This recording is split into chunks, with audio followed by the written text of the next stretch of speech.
A lot of people don't have a failure problem. They have a low volume problem. Because when you barely do the thing, every mistake feels huge. Every hiccup feels personal. Every failure feels like proof that maybe you're not built for it. But when you do something over and over and over again, that changes. Failure stops feeling like a verdict. It starts feeling like part of the math. And that's why I really believe this. Life gets a lot easier when you live 90% doing and 10% thinking. Most people think too much before they do. They think about, what if I fail? What if this goes wrong? What if I'm not good enough? What if this doesn't work? And the more they think, the more doubt shows up. Then fear shows up. Then hesitation shows up.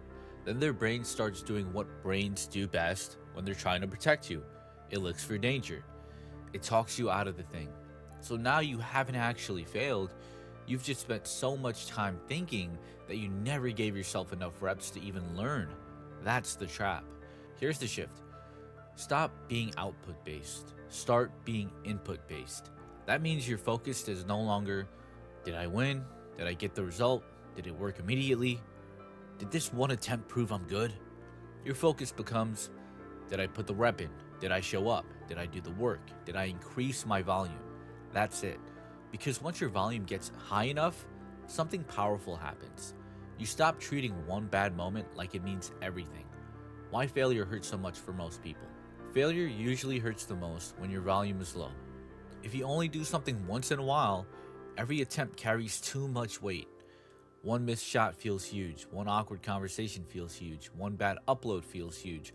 One bad workout feels huge. Why? Because you don't have enough other evidence to balance it out. So your mind zooms in on the failure and says, see, this is who you are. But when your volume is high, failure loses that power. Because now your brain can honestly say, this one moment doesn't define you. You've got too many reps, too much evidence, too much action. One miss gets drowned out by the big pattern. That's freedom. Now, the 90% doing and 10% thinking, this doesn't mean never think. It means think just enough to act. Think enough to aim. Think enough to prepare. Think enough to avoid being reckless. But after that, move. Because there's a point where thinking stops helping us and starts protecting your comfort zone. That's why I like the 90-10 idea so much. 10% thinking gives you direction. 90% doing gives you transformation. And the transformation part matters more because action changes the way you think, not the other way around. Action changes your mind. This is the part people don't fully understand. A lot of people are waiting to think differently before they act. They want confidence first, certainty first, motivation first, perfect clarity first. But that's backwards. You act first, then your perspective changes. You get reps in, then your mind starts calming down. You survive some failures, then you realize failure didn't destroy you. You stack enough attempts, then you stop being so emotionally attached to every single outcome. That's when you finally get to the other side. Example 1, content creation. Let's use something simple. Say you're trying to make content. If you upload one video and it flops, it hurts. Why? Because your volume is low. That one video feels like your whole identity. But if you've made 50 videos, one bad video doesn't mean much. Now it's just, alright, that one didn't hit. Next. Same person, same platform, different mentality. What changed? The volume. Example 2, the gym. Same thing with the gym. If you work out once and have a bad session, it feels discouraging. You start thinking, maybe I'm weak, maybe I'm inconsistent, maybe I'm not built for this. But if you've trained 60 times, one bad workout means nothing.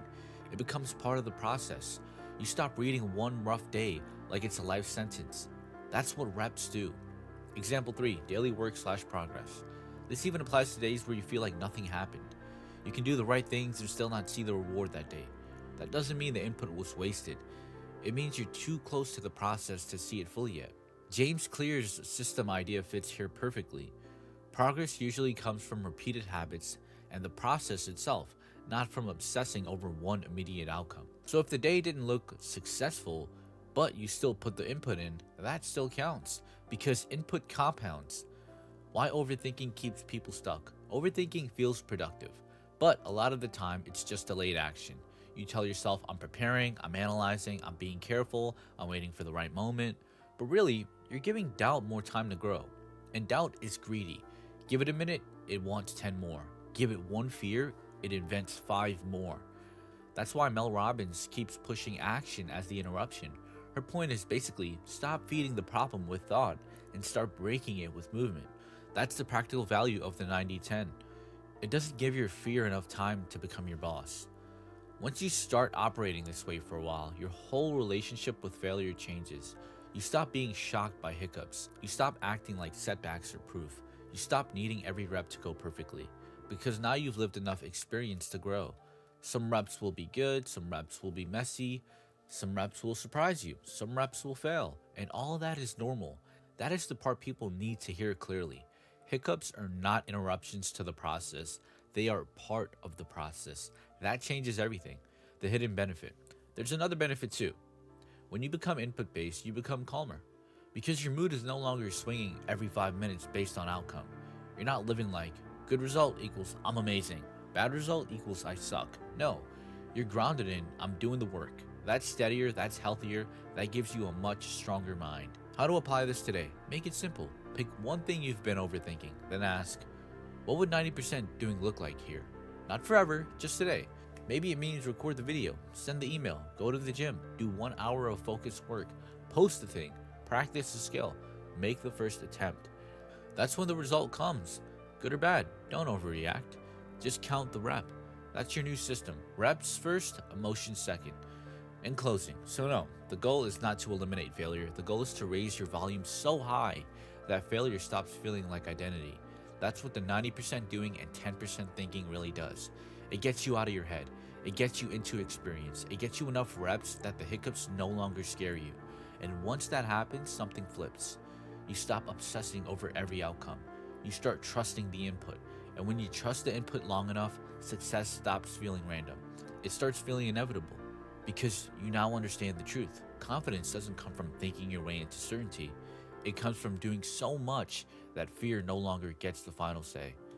Thank you guys so much for watching this video. If you guys do enjoy the video, make sure to hit that like button and subscribe to this channel for more content. Thank you guys so much once again, and have a wonderful day.